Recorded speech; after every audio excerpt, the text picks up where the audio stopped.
현역 국민의힘 김미애 의원이 재선에 도전하는 가운데 민주당 공천 경쟁이 뜨거운 해운대갑 지역 예비 후보들을 만나봤습니다. 아파트 재개발로 철거됐던 부산의 정중앙을 알리는 상징물이 다시 세워졌습니다.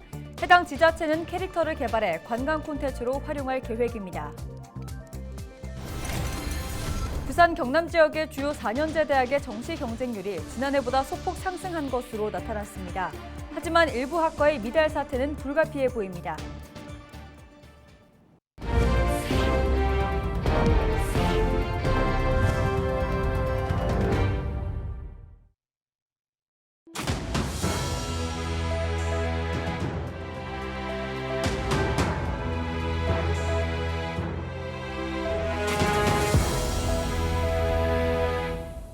시청자 여러분 안녕하십니까? 헬로티비 부산 뉴스입니다. 4월 총선에 출사표를 던진 후보들을 만나보는 시간입니다. 현역 국민의힘 김미애 의원이 재선에 도전하는 가운데 민주당 공천 경쟁이 뜨거운 해운대을 지역 예비 후보들을 만나봤습니다.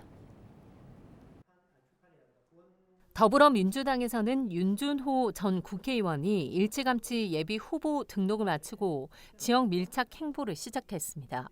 2020년 총선에서 7% 차이로 석패한 윤 후보는 정책을 담은 피켓 운동과 함께 지역 주민의 목소리를 듣는 데 집중하고 있습니다.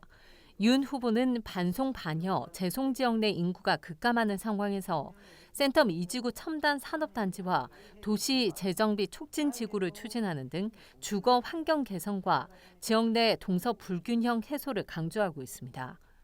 윤석열 정권의 무능과 검찰 독재 정권의 심판의 성격의 선거입니다. 특히 경제의 무너짐, 그리고 안보 불능, 지역 경제를 살리고자 저 윤준호가 경험 있는 윤준호가 국회의원에 출마하고자 합니다. 해운대구 반여동에서 3선 해운대 구의원을 지낸 이명원 전 구의회 의장도 출마를 선언하고 예비 후보로 등록했습니다. 한국지방자치학술연구원 특임 교수와 균형발전연구소 대표로 활동한 경험을 바탕으로 지역 균형 발전에 힘을 쏟을 계획입니다. 이 후보는 지역 개발의 핵심인 센텀 2지구 첨단 산업단지의 조속한 추진과 함께 100대 기업의 본사를 유치해 낙후한 지역의 경제를 살리겠다고 약속했습니다. 해운대 주민 여러분 안녕하십니까? 이명원입니다. 우리 해운대의 고질적인 병폐라고 할 수 있는 동서 불균형을 해소하기 위해서는 지역 밀착형 인재가 필요하고 이념에 너무 경도되지 않은 합리적인 리더가 필요하다고 하겠습니다. 저는 그래서 과감하게 이번 총선에 출마하기로 결심하고 여러분께 인사 올리게 되었습니다. 16일 오전 현재 2명의 민주당 후보가 예비 후보로 등록한 해운대을 지역. 최근 국민의힘 공약개발본부에서 행복플러스 단장을 맡은 현역 김미애 의원이 당내 총선 준비와 함께 재선을 준비하고 있습니다. 또 민주당이 발표한 중앙당 공직선거 후보자 검증위원회의 검증을 통과한 민주당 윤용조 대표 비서실 부국장과 김삼수 전 부산시의원도 민주당 당내 경선 참여를 예고했습니다. 해운대을 지역의 경우 지난 2번의 총선에서 진보 진영과 보수 진영의 번갈아 승리한 지역으로 민주당 내 당내 경쟁이 치열한 모습입니다. 헬로티비 뉴스 차선영입니다. 부산의 정중앙을 알리는 상징물이 다시 세워졌습니다. 그동안 아파트 재개발로 안타깝게 철거돼 많은 시민들이 아쉬워했는데요. 정중앙 표지석을 설치하기까지 우여곡절이 많았는데 다행히 부지를 확보해 자리를 찾았습니다. 보도에 김한식 기자입니다. 북위 35도 10분 4초, 동경 129도 2분 17초. 전체 면적 765제곱킬로미터인 부산의 정중앙입니다. 이곳에는 지난 2012년 지역 주민들이 정중앙 표지석을 설치했습니다. 하지만 아파트 재개발로 지난 2018년 표지석과 공원이 함께 철거됐습니다. 갈 곳 없이 표류하던 정중앙 표지석은 위치 선정 등 우여곡절을 겪은 끝에 5년 만에 다시 세워졌습니다. 비록 정중앙에서 50m가량 떨어진 지점이지만 지역 주민들은 다시 세워진 표지석을 반깁니다. 우리 동네에 구심점이 되는 역할을 했는데 그게 안 돼가지고 우리 주민들로서는 참 안타깝고 정중앙이 생김으로써 더 우리 동네 주민들도 모두 좋아하시고 폭 4.1m, 높이 3.3m 높이의 새 표지석에는 부산 정중앙이라는 문구가 음각되어 있습니다.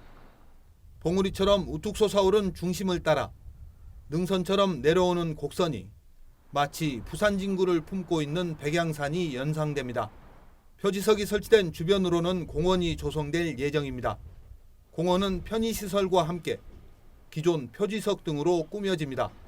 모든 작업이 마무리되면 관광상품 개발을 위한 작업이 시작됩니다.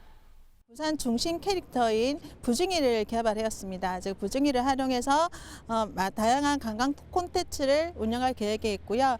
관광 테마버스를 개발해서 운영할 계획인데 테마버스의 한 코스로 한 초등학생의 궁금증으로 찾아낸 부산의 정중앙. 부산 진구는 단순한 지리적 중심을 넘어 도심 마을 소통의 장은 물론 관광의 중심축으로 만든다는 계획입니다. 헬로티비 뉴스 김한식입니다. 부산환경단체가 16일 부산시와 부산시의회에 지진으로부터 안전한 부산을 만들기 위한 대책을 요구하고 나섰습니다. 부산 고리 2호기 수명 연장, 핵폐기장 반대 범시민운동본부는 원전 밀집 지역인 부산은 지진으로부터 안전할 수 없는 지역이라며 2016년 경주 지진과 2017년 포항 지진 등으로 누적된 문제는 없는지 정밀 조사가 필요하다고 지적했습니다. 특히 1978년 이후 고리 원전에서 일어난 사고 고장 횟수가 313건에 달한다며 고리 2, 3, 4호기 노후 원전에 대한 지진 보강 확인이 필요하다고 강조했습니다. 또 부산시와 부산시의회가 지난해 4월 간담회에서 고리 노후 원전과 핵폐기장 안전성과 수용성을 부산 시민사회와 함께 검증하기로 한 약속을 지켜야 한다고 촉구했습니다. 부산 경남 지역 주요 4년제 대학들의 정시 경쟁률이 지난해보다 소폭 상승한 것으로 나타났습니다. 하지만 올해도 일부 학과들의 미달 사태는 불가피해 보입니다. 각 대학들은 신입생 유치 전략 마련에 사활을 걸고 있습니다. 보도에 안수민 기자입니다. 2024학년도 부산 경남 지역 21개 대학의 정시 모집 평균 경쟁률은 3.31대 1. 지난해와 비교하면 경쟁률이 0.03% 소폭 상승했습니다. 경쟁률이 3대 1 이하로 사실상 미달인 대학도 지난해 14곳에서 올해 12곳으로 줄었습니다. 상위권 학생들은 목표의식이 뚜렷하여 내가 재수하여 의대, 치대, 한의대를 가겠다는 목표의식 때문에 재수하는 학생들이 늘어나고 있지만 중하위권 학생들은 내가 재수해도 어디까지 갈 수 있을까라는 뚜렷한 목표의식이 없다 보니까 올해 대학 가자라는 생각이 많다 보니까 수시나 정시 경쟁률이 높아진 것으로 보입니다. 여기에 더해 생존을 위한 각 대학들의 전략이 통했다는 분석입니다. 일부 대학은 학생들을 유치하기 위해 전형 방법이나 모집 방법을 변경하는가 하면 학생들이 선호하는 학과로 학과를 개편하고 정원을 조정한 곳도 있습니다. 동아대 같은 경우는 다군에 가다 보니까 지난해보다 경쟁률이 높은 곳은 10대 1 이상 높아진 곳도 있고 또 통합효과를 본 해양대 같은 경우도 지난해에 비해서 전체적으로 경쟁률이 1.6대 1 이상 상승한 것으로 나타났습니다. 하지만 부산 경남 4년제 대학 21곳 중 9곳은 지난해보다 경쟁률이 떨어졌고 경쟁률이 1%대에 불과한 학교도 6곳에 이릅니다. 학과별로 보면 사실상 정원 미달인 학과가 전체의 33%에 달하는데 지원자가 한 명도 없는 학과도 있습니다. 학령 인구가 꾸준히 감소하는 상황에서 앞으로 대학 스스로 경쟁력을 가지기 위한 노력은 더욱 중요해질 수밖에 없습니다. 인제대 반려동물학과라든지 경성대 동맹대에서 신설했는데 그런 과들은 실제 경쟁률이나 점수가 계속 높아지고 있습니다. 즉 각 대학들은 학생들, 즉 수험생들이 원하는 학과, 취업에 유리한 학과를 많이 만들수록 경쟁률이나 합격 점수는 높아질 거로 나타납니다. 학생들의 입시 전략만큼 신입생을 유치하기 위한 대학들의 유치 전략도 치열해지는 모습입니다. 헬로티비 뉴스 안수민입니다. 경상남도가 16일 올해 추진 방향을 공유하는 신년 기자간담회를 열었습니다. 어떤 내용이 오갔는지 보도국 연결해서 들어봅니다. 김수정 기자, 우주항공청이 가장 큰 관심일 것 같은데요. 관련 내용 짚어주시죠. 네, 2024년 경상남도의 화두는 아마 우주항공청이 아닐까 싶습니다.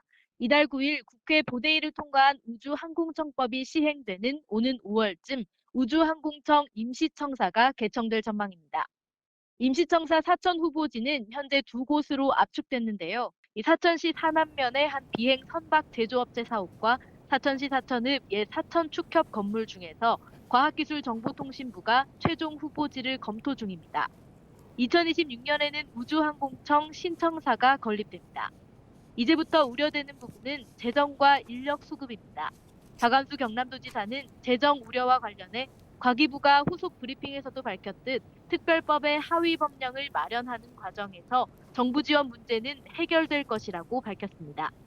또 인력 수급에 대해서는 특례 적용이 가능하기 때문에 국내외 우수 인재를 유치하고 도내에서도 전문 인력을 양성할 수 있을 것으로 기대했습니다.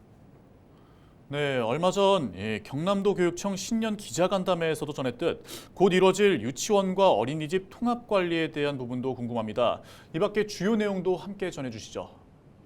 네, 2025년 유치원과 어린이집 관리 체계 통합을 앞두고 경상남도와 경남도 교육청이 함께 준비 중입니다. 박동훈 경남도 교육감은 앞서 어려운 부분이 있다고 우려를 표했었는데요. 이 경상남도 역시 현재 중앙정부의 지침이 구체적으로 나오지 않아 여러 가지 힘든 부분이 있다고 답했습니다. 특히 두 기관의 예산 부분을 어떻게 나눌지가 쟁점인데 재정을 두고 다투는 모습은 맞지 않다고 박 지사는 언급했습니다. 기관 간에 그 재정적인 문제를 놓고 다투는 모습은 나는 안 맞다고 생각되는데 어쨌든 중앙정부에서 지금 도가 사용하고 있는 보육 예산을 넘겨주든지 아니면 교육청에 지금 재정이 좀 풍족한 상태이기 때문에 그 예산을 그대로 쓰게 한다든지. 이 밖에 부산과의 행정통합과 관련해서 올해 하반기에서 내년 상반기쯤 부산과 논의해 도민과 시민들의 적절한 의견을 듣겠다고 답했습니다. 또 총선 이후 추진될 수도권 공공기관 이전은 현재 20개 정도의 공공기관을 선정해뒀고 경상남도에 유치할 수 있도록 노력 중이라고 언급했습니다. 글로컬 대학 추가 선정과 도립대학 지원, 지방대 통합에 대한 이야기도 오갔습니다. 네, 여기까지 듣겠습니다. 지금까지 신년 기자간담회 내용 짚어봤습니다. 다음 소식입니다. 최근 하나오션 거제 사업장에서 노동자 사망 사고가 발생한 것을 두고 경남 지역 노동계가 경영자 구속 수사를 요구했습니다. 민주노총 경남지역본부 등 경남 지역 노동단체는 16일 고용노동부 통영지청 앞에서 기자회견을 열고 2022년 대우조선 매각 절차가 시작하면서 사내 현장 안전 보건 관련 조직이 개편돼 안전보건 대응 능력이 붕괴했다고 말했습니다. 그러면서 최근 3년 동안 매년 1명의 노동자가 사망했다며 고용노동부는 이번 재해와 관련해 경영 책임자를 구속 수사하고 특별 근로감독을 실시하라고 촉구했습니다. 앞서 지난 12일 하나오션 거제 사업장에서 20대 협력업체 소속 노동자가 숨졌습니다. 권익위원회가 응급 헬기를 이용한 이재명 더불어민주당 대표 전원에 대해 조사에 돌입합니다. 권익위는 응급 헬기를 이용해 이 대표를 부산대병원에서 서울대병원으로 이송한 사안과 관련해 부정청탁과 특혜 제공 여부를 조사해달라는 여러 건의 신고가 접수됐다며 국민적 관심과 알 권리를 고려해 조사 착수 사실을 공지하기로 했다고 밝혔습니다. 그러면서 관련 법령에 따라 공정하고 투명하게 사실관계를 확인할 예정이라고 덧붙였습니다. 전 지구적인 기온 상승 속에 지난해 부산, 울산, 경남 지역의 연평균 기온이 역대 최고를 기록했습니다. 부산지방기상청은 불경 지역 연평균 기온이 평년보다 0.9도 높은 14.8도로 역대 1위를 기록했다고 밝혔습니다. 특히 지난 3월과 9월 기온이 평년보다 각 2.9도, 1.9도 높아 평균 기온 상승에 영향을 미쳤습니다. 기상청은 지난 3월과 6월, 9월 고기압의 영향으로 강한 햇볕과 따뜻한 바람이 유입되면서 기온이 높은 날이 많았고 8월은 태풍의 간접 영향으로 상순 기온이 매우 높았다고 분석했습니다. 여기에 더해 지난해 겨울철은 기온 변동이 이례적으로 컸고 강수량도 12달 중 6달이 평년보다 많았던 것으로 나타났습니다. 지난해 한반도에 영향을 미친 태풍 카누는 관측 이래 처음으로 남북을 관통한 태풍으로 기록됐습니다. 이상으로 뉴스를 마칩니다. 저희는 언제나 지역민 여러분과 함께합니다. 시청해주신 여러분 고맙습니다.